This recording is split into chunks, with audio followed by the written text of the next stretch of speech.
Just do it, Justin. Do it. Let's go. Let's go. Yeah, it was.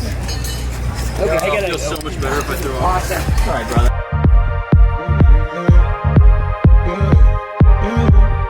Did you forget? Do it for life. Chicago that time. I push it aside. Wonderful vibe, wonderful night. Hit it with try. All I can hear is you and I. Up in this club, bumping and grind. Who made it flood? You see the signs. We put out the feathers for this type of weather. She put it a club, the best of a dub. She came with a man, I caught in the sub. She giving her hugs, we know about the mug. She put in my hand, don't know what it was. She knows on the fan, but don't know enough. My trust is a nigga we trust. Sipping on what don't do touch. She got her own fan, she need her a buzz. Might give her a chance, it's giving her. Out in the trance, it's giving her. Out on them Zans, it's giving her. Nigga with bands, it's giving her. A nigga with plans, it's giving her. Still in the gym, they did the implants. I like it for real, ain't give it up. Like they know that you real, they give it up. Like if you got the steel, they give it up. Taking these M's, they giving us. And running the field like it's 10 of us. I'm cleaning shit out like an animal. I made this shit look like a cinema.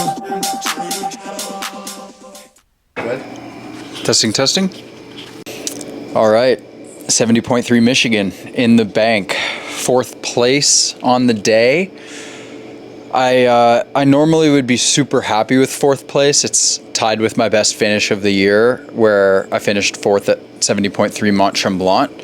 And but yeah, a bit disappointed because I had the podium in the bag from the start of the run all the way until mile 10. I had a 3-minute gap on 4th place and 5th place, which was Colin Suk and Matt Sharp, that were both running me down a little bit, but I had 3 minutes and I blew all 3 minutes in the final 5K with just an epic blow up. So a bit disappointing to taste the podium and finish 4th, but in the grand scheme of things, I'm super proud. I mean, I lost to Jackson Laundrie, who had one of the best days I've seen him have in all the times I've raced him now, I think like 8 times, and 2 Olympians, Ben Canute and Matt Sharp. So yeah, huge kudos to all 3 of those guys for taking the podium, and finishing 4th was still like really something to be proud of, I think. And in keeping everything in perspective, this sport is brutal because the goalposts just constantly change as you improve. So, you know, you go from 6th and then you get a 4th and then you want the podium and then you get 4th and you're like disappointed. But,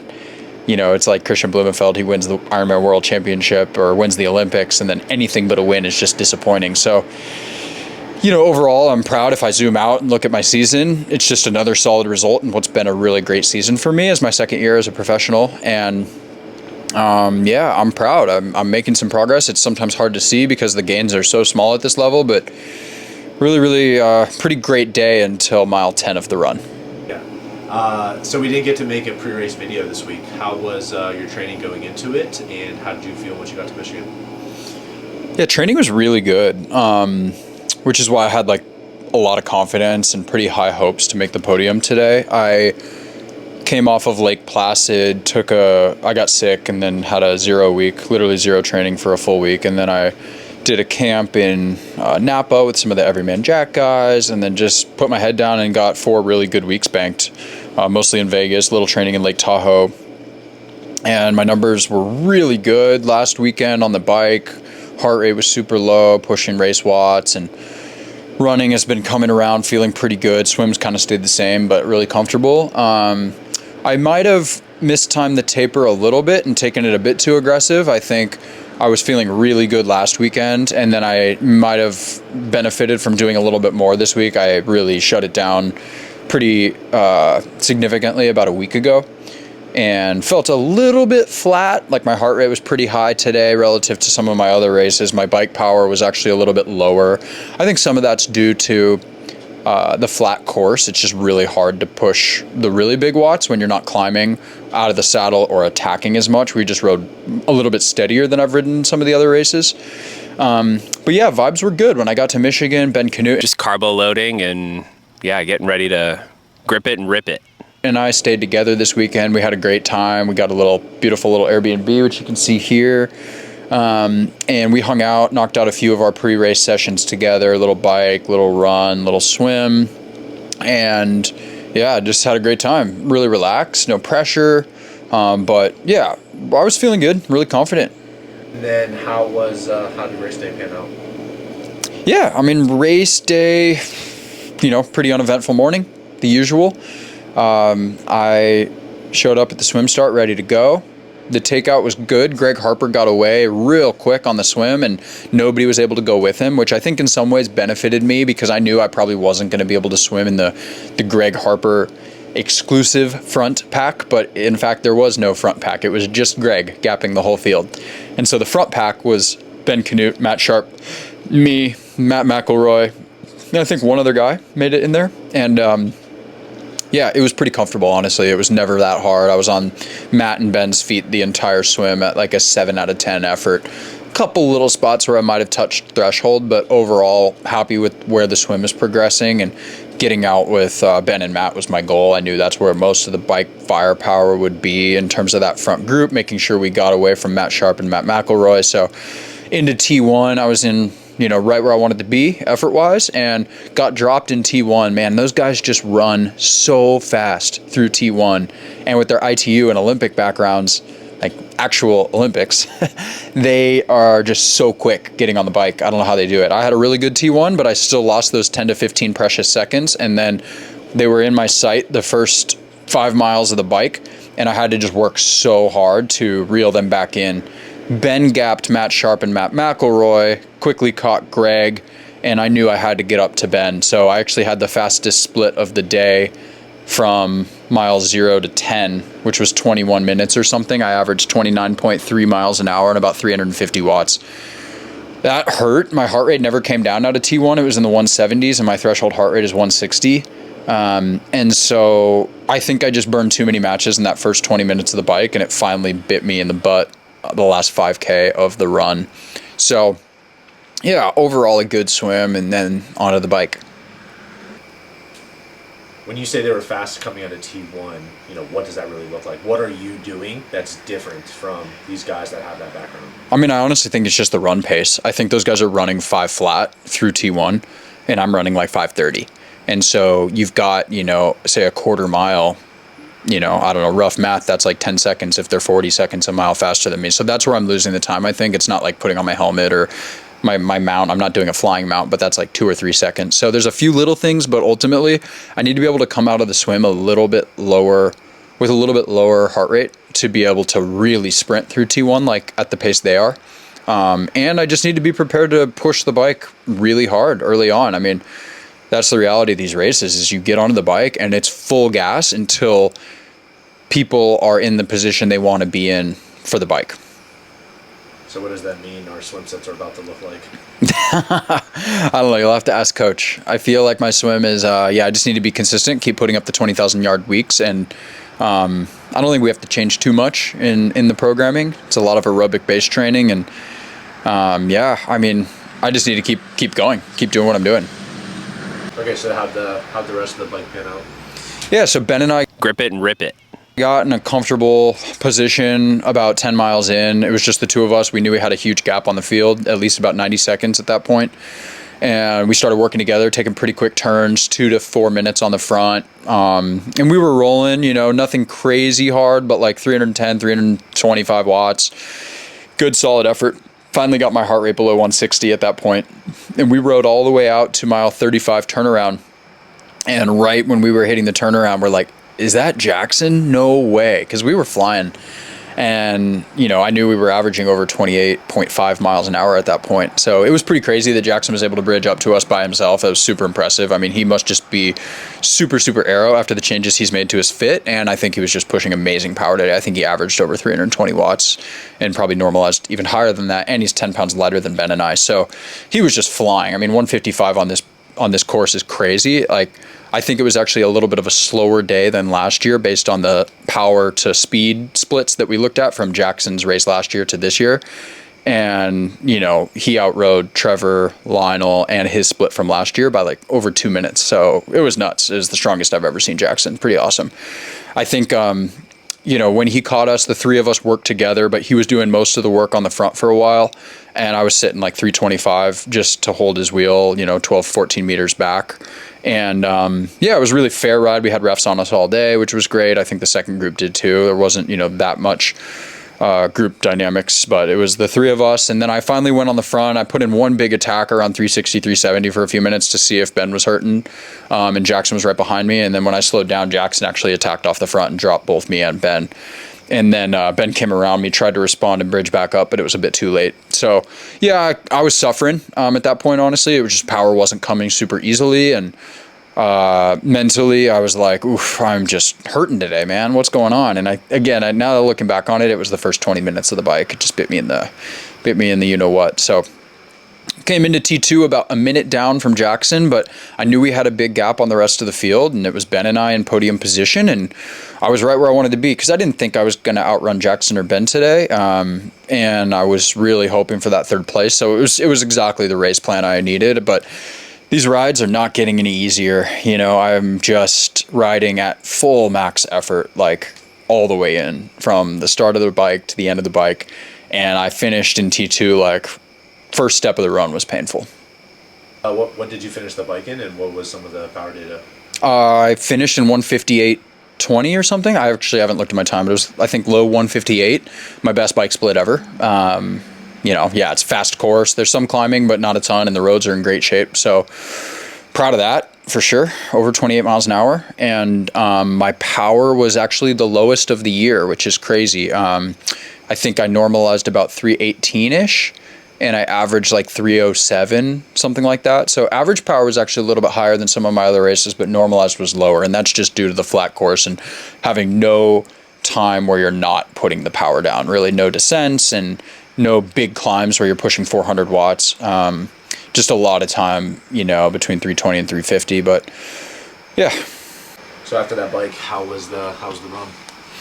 The run was just painful. I mean, starting a run when you've overbiked is hard. And I settled into 6 flat. You know, I figured, my buddy Devin and Matt told me, like, just go out your first 5K at your own pace and see what happens. And that's exactly what I did. You know, I was like 545, 6 flat, 6 flat, 6 flat all the way through. And I knew I had 4 minutes on the field, but then Holin was like 2.5 minutes behind me, but then he kind of blew up at the end of the race also. And then I hit mile 10 after just kind of going dark most of the run, just hurting. And I turned the screws a little bit at mile 8 and 9 to try to, you know, because I knew Matt Sharp was closing on me. A few people in the field, or, you know, spectators and fans were telling me, hey, there's a guy coming, you need to go. And so I just turned the screws, and then at mile 10 I just imploded. I had this horrible side stitch, and I was just moaning and groaning and yelling. Anyone who saw me on the course just knows how bad a shape I looked. It was ugly. I mean, it was ugly. I was like, and then I had to stop and walk for a solid 30 seconds and just breathe out the side stitch. It's the first time that's happened this year.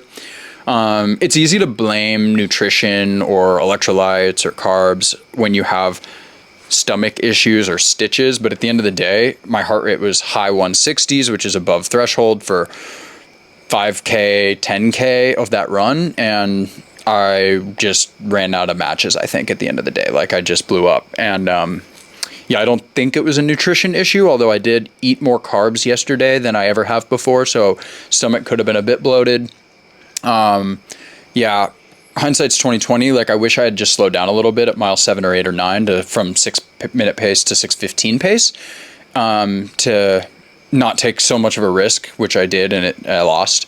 But yeah, I think the final 5K was one of the darkest moments I've had in racing, because I just emotionally, I was using this mantra, why not you, all day. Like, you can make the podium, why not you? Like, it's Ben and Jackson and Justin. Like, you can do it, you know, and putting myself up there with those big guys is awesome, and putting myself in contention to be on the podium and being that close was just painful, and watching it slip away, and there was nothing I could do about it. I was just like I was like a wounded soldier on the side of the road. Like, Matt Sharp ran by me so fast and I was walking. So that sucked. Just a tough moment, but I was able to hold on for 4th, which was honestly a small miracle, because I was like walking and Colin was blowing up at the same rate I was, which was just so lucky, honestly, because he had ran great also, like, through the same amount of time that I did today. So yeah, I finished in 4th. A bit upset. First time I've crossed the finish line this year, upset. I wasn't like pissed. I was just disappointed. I was just like, man, I was so close to achieving a podium this year. And realistically, it's probably my last opportunity to get a podium, since my next race is likely going to be 70.3 New Zealand, unless I decide to do 70.3 Augusta in 2 weeks. But Lionel Jackson, Mark Dubrick, and Colin are all going there. And Nico Mann is also on the start list. And yeah, it's a long way. It's expensive. It only pays 5 deep. I have already, I think, shown myself that I can, compete for 4ths and 5ths. So I'm really not in the business of going to race again a small domestic non-pro series race to get 4th or 5th. Like, I want to make a jump in this sport and make progress. And I think where my head is at right now, at least post-race, is going back to the pain cave and putting in a big block, because that's how you make progress in this sport. I mean, racing is great for fitness, but training is better. And I've raced a lot this year.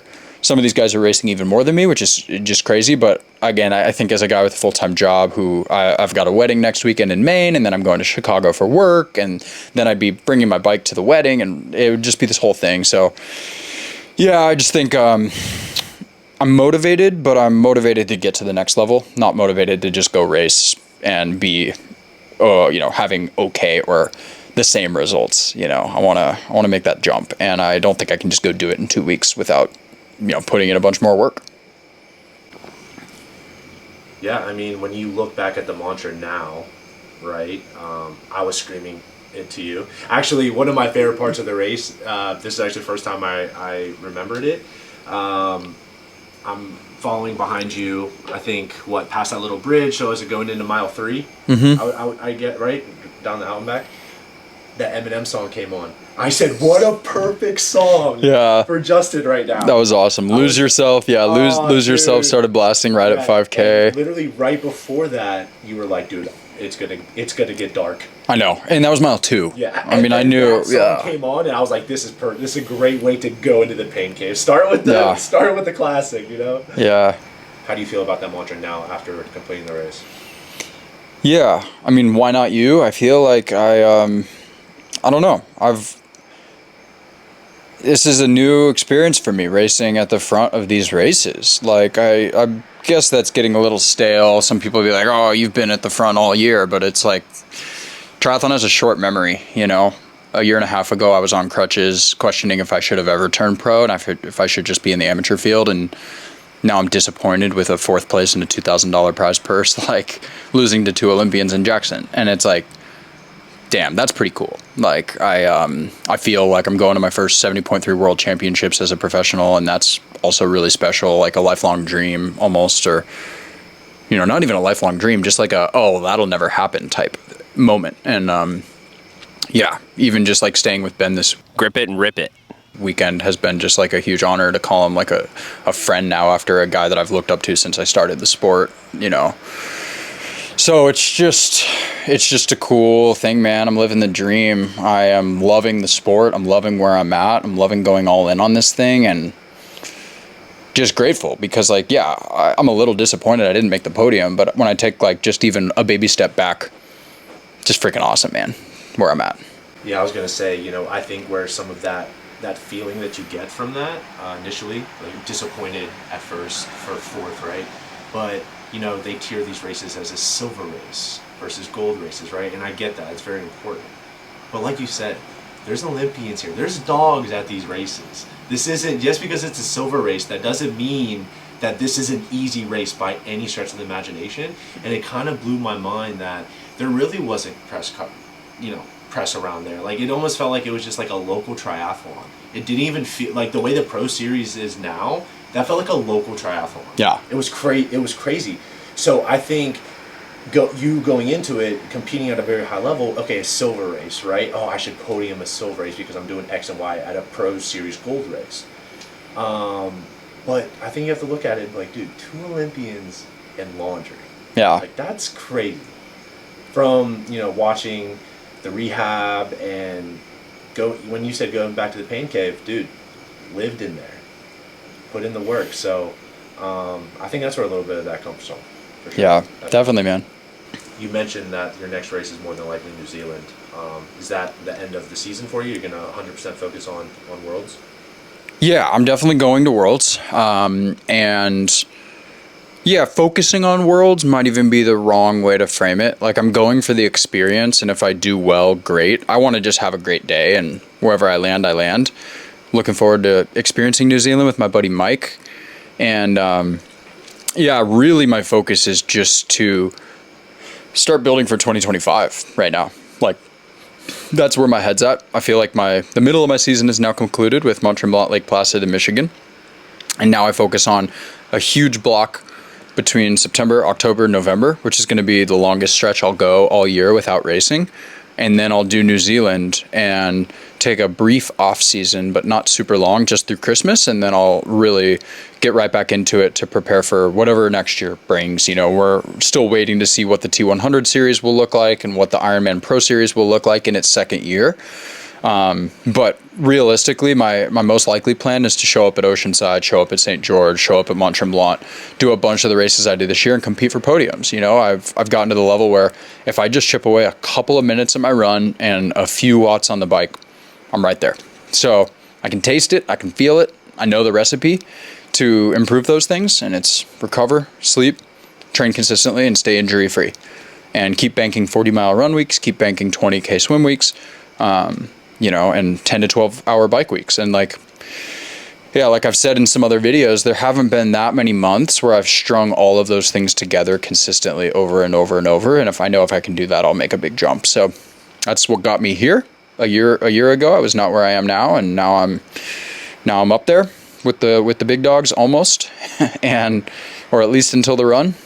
And in some cases through 10 miles of the run. But yeah, I'm really, really stoked. I feel like some things are coming together with some of our partners and sponsors, which I'm excited to announce soon, you know, as I prepare for 2025 and, you know, look to take this thing to the next level with the media support, and having you here with the feed this weekend has been incredible. So yeah, just really living the pro life and traveling and racing as much as possible. Thank you to everyone who was out there with the support. I really needed it today on the run, and the cheers were electric, and thanks to everyone who came up and said hi and said they were big fans of the channel. It means a lot to Kyle and I. So, you know, we've been chipping away at this thing just as much as we have been with training and whatnot. So really special, and a big thank you to the feed for bringing Kyle out here to support the race. And it was pretty special to get a feed podium and feed 1, 2, 3, and 4 with, you know, Jackson, Ben, Matt Sharp, and myself. So yeah, just a really special, memorable weekend, and that's what this sport is all about. So just really grateful, and thanks to everyone. Tune in and let us know what kind of videos you would want to see next. You know, we're going to have a little bit of a break in the racing, so some ideas to do some fun things or some training focused, you know, videos. So stay tuned.